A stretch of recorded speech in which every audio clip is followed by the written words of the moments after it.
ক্ষমা চাইলাম জীবনের গুনাহ ক্ষমা যদি না করো, কবে জানি মৌতের চিঠি দিয়ে আজরাইল পাঠাইয়া দাও। কবে জানি গর্তে বাহির করবে আর ঘরের ভিতরে নিবে না। উঠানের কিনারে পর্দা টানাইয়া জীবনের শেষ গোসল করাবে।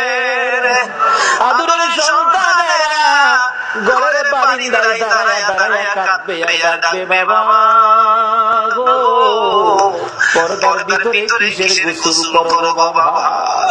মা টাইনা টাইনা বুকে জড়াবে, আইরে আমার আজকাল থেকে তোমরা এতিম হয়ে আছো। এতিমের ঘটনা বলতে গেলে কলিজা মানে না রে আল্লাহ। আমার বড় ভাই